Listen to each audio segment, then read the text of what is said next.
Page 25, laid back. At the top of the page, they're introducing another symbol, a very, very important symbol. They're all important, but this is really kicker. It has various names. They're calling it a bass clef. It's a clef sign. We have clef signs. The clef signs tell us which note, which key on the piano goes with which note in the staff. The clef sign tells us that it binds them together. It correlates them, coordinates them. It does something. I don't know what it does. Usually the bass clef, it deals with the bottom notes down here. Doesn't have to, but it does. Generally it does. If you look at it, it's that weird looking symbol thingy. It's got two dots.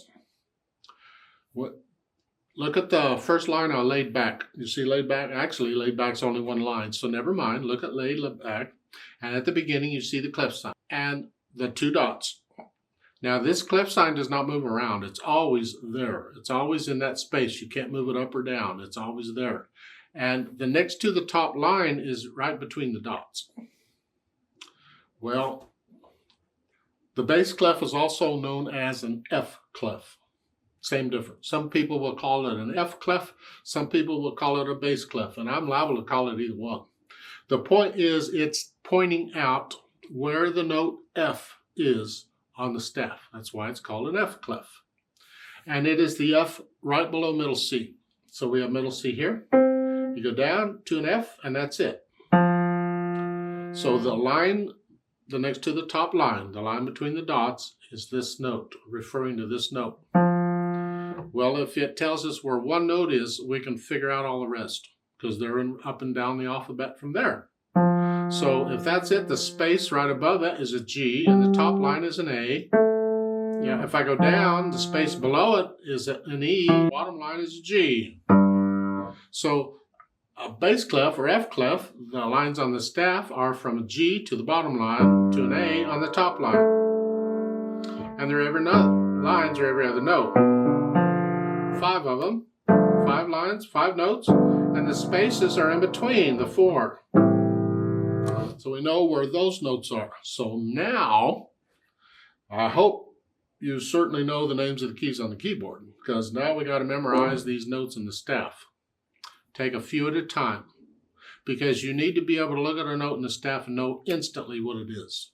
So in here, we're using the F, the A, and the G. These 3 notes, see if you can memorize those.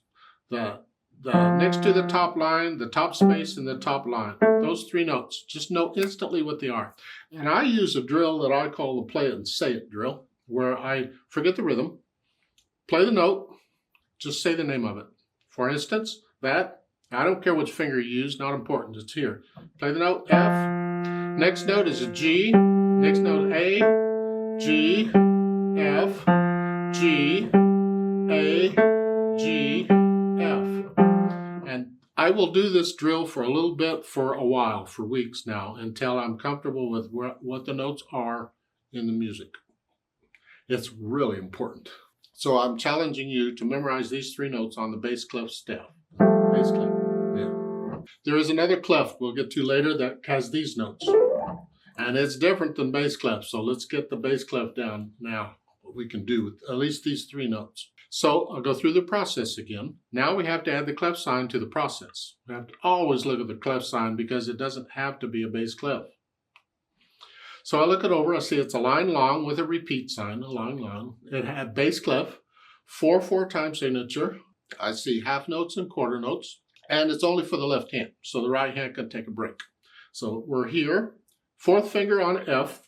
They're telling you that one, and that tells you where to put the hand. We'll put the hand here. Or we're just going to use whatever fingers on those notes, and it's up to you to remember where the hand is. And if I have 4th finger here, I got to remember that 3rd finger is here and 2nd finger is here, and I'm just going to use those fingers when I see those notes.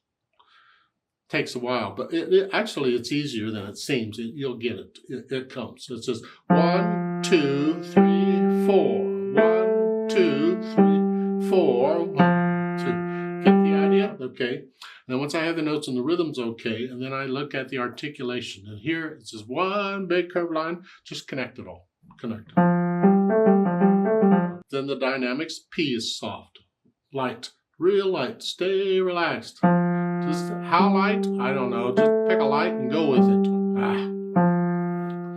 And then the speed, whatever you think 96 is, I don't care. Just 2, 3, 4, 1, 2. About like that. I think that would be 2, 3, 4, 3, 2, 3.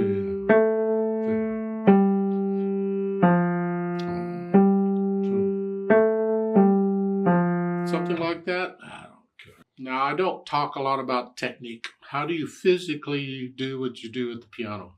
But again, it's weight.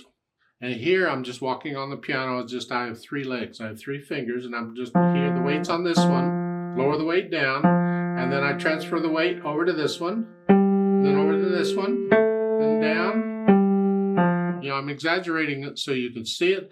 But when you're transferring, it's really very slight. And you're just lowering which finger you want the weight to be on. You're basically walking on the piano with your hands here. That's all it is. There's no real energy involved at all. The gravity's doing most of the work. So let's play this together. I'll give us 4 counts. And we're going to repeat it. But we're going to go slow.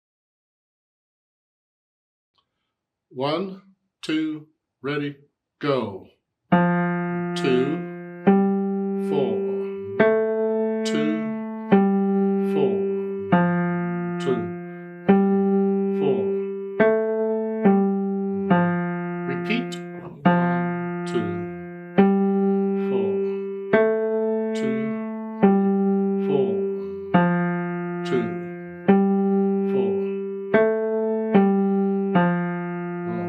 4. Off. I'd like to do this duet with you, so I'm going to speed this up a bit. Let's do this together. I'll give us 4 counts. So remember to repeat. I'm also going to need to move on the piano. So even though you have a clef sign that tells you to play this F only, we're going to pretend that middle C goes up to this C. So instead of here, you're here. So just pretend that's middle C and you're playing these notes up here. It'll sound better with the duet.